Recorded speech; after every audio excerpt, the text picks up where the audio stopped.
A lot of time when people say the sound sounds overcompressed, people don't really play around with the attack. Hey, my name is Nico and this video is about compression. So for some reason, compression is a bit of an abstract and intimidating subject. I'm gonna go through a few examples to show you how different settings work and hopefully make you understand a bit more how a compressor affects the sound. I'm gonna talk about the 5 basic settings: threshold, ratio, the attack, knee, the release. So compressor is actually a pretty simple concept. You take an audio signal and once it reaches a certain level, it gets automatically lowered to a certain loudness. That certain level is called the threshold. So let me show you how it works. The threshold is at what point the compressor start acting. Let me pull up the stock compressor in Pro Tools. Here we put the threshold at 0. If you look,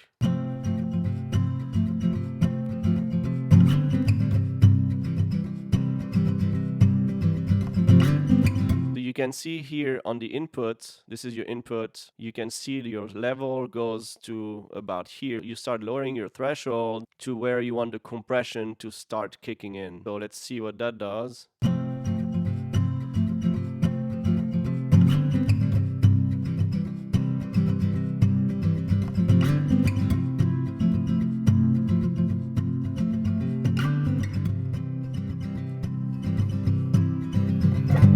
You can see the lower the threshold, the sooner and the more compression you end up getting. Let me show you here with the R compressor. There's the threshold. You start the threshold all the way up and we're going to slowly lower it and you'll see the compressor is going to start to compress.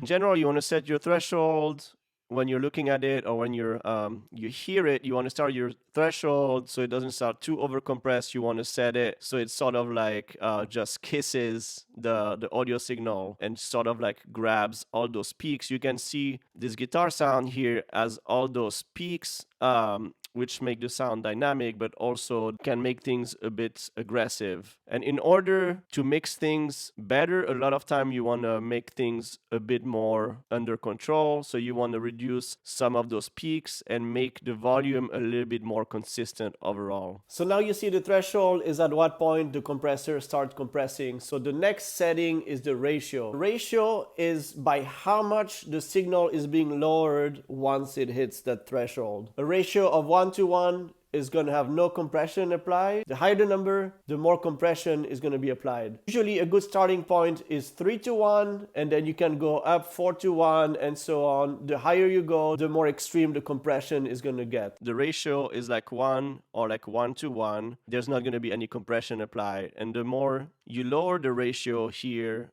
and the higher the number, the more gain reduction is going to be applied to your signal. Let's start at 1:1 here and let's go down. Let's see what effect that has on the guitar signal.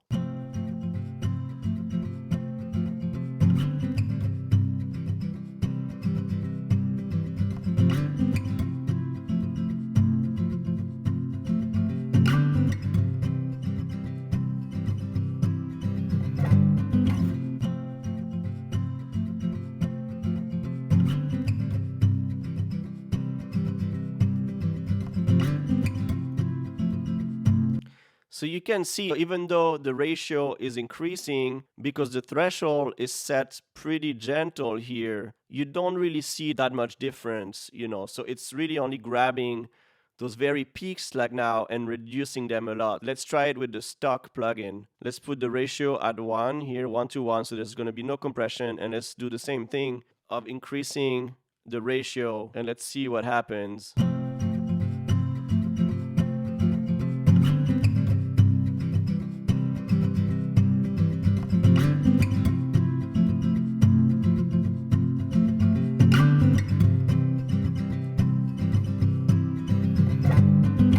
So again, the effects are not super intense because the threshold is set in a spot that's only gonna grab really the peaks here. So let's try it on a different instrument that's a bit more consistent so you can get a little bit of a better or a different view on it. Let's see what affecting the ratio sounds like on drums.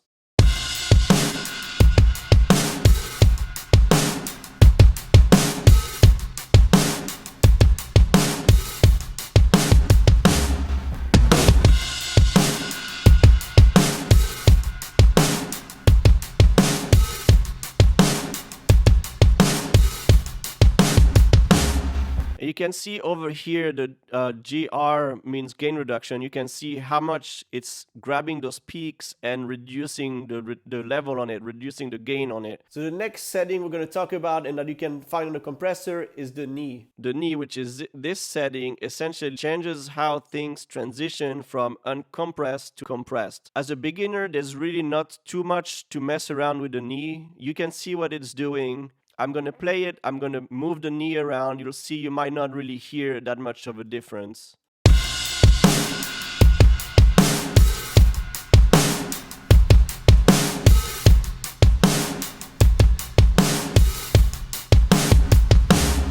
So essentially, it's a little bit of a subtle difference on how much compression it is, but there's other settings that you can be playing around that are going to be way more impactful than the knee. The next setting I'm going to talk about is the attack. And for me, the attack is the most important setting on a compressor. The attack is really what defines what a compressor sounds like and how much compression you can actually hear. So a lot of time when people say the sound sounds over compressed or too compressed, people don't really play around with the attack, which is how fast the compressor kicks in. So what happens if your attack is too fast, it will start acting right when it sees all those transients and all those peaks. And what happens is it completely kills those peaks and you will hear that pumping and smooshing sound a lot more. So let me demonstrate it on the drum. It's going to be really obvious how it's killing all those transients. So I'm going to start with a really fast attack here and then I'm going to slide it over slower so you can see what happens.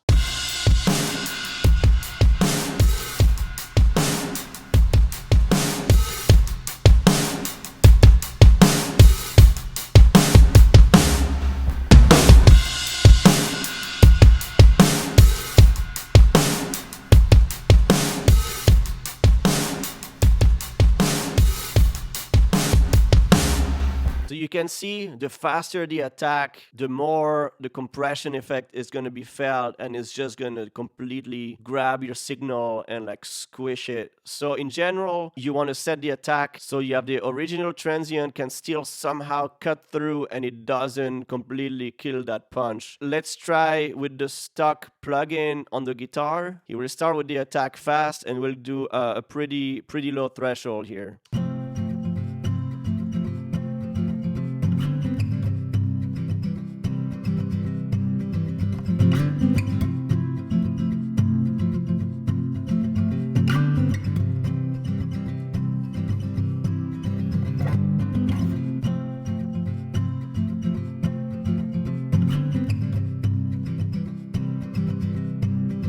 You can see again the attack when it's fast is just grabbing and making that guitar sound completely smooshed. So the next setting is the release time. What the release time means is how fast the compressed signal goes back to the original uncompressed signal. So let me show you. This compressor has a release setting here, but you have to like make it manual here in order for this number to really be effective. A lot of compressors sort of have a built-in release setting and you don't really play around with it. The release, I like to compare it to the sustain. So if you can hold your compression a bit longer, you can make your note sustain a bit more. So for this vocal, it's not necessarily going to be super obvious because you can see the vocal is already pretty uniform and has a lot of nice sustain. But let's see if we can like squeeze a bit more of sustain out of it. I'll start from the fast release and you'll see the compression here. The gain reduction is going to go back to its normal state really quickly and we'll make the release slower and you'll see that it's going to stay compressed a bit longer.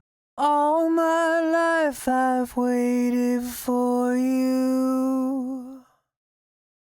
All my life I've waited for you. All my life I've waited for you. So with the faster release, you can see there's a bit of a bounce to it. You can, when you make the release slower, you can see it's grabbing more. It's holding to that sound a bit more. You want to play around, but if your compressor has an auto release, you're probably fine keeping it the way it is. We look at it for the drums.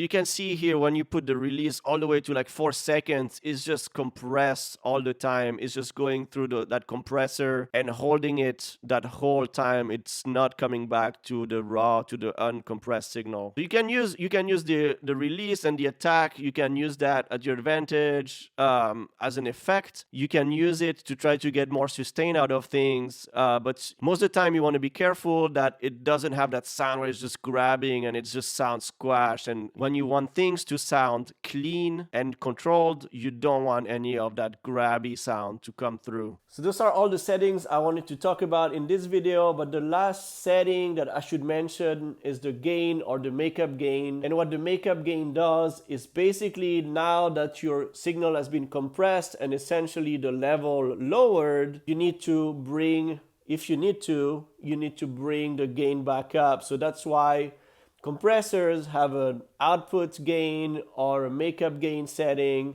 for you to adjust that to make it so the loudness is back to where you started. I'm gonna make another video about sidechain and a few other side effects or effects of using compression that you might not know about. If you have any question or comments, please feel free to write it down below, and I'll see you in the next one. Bye bye.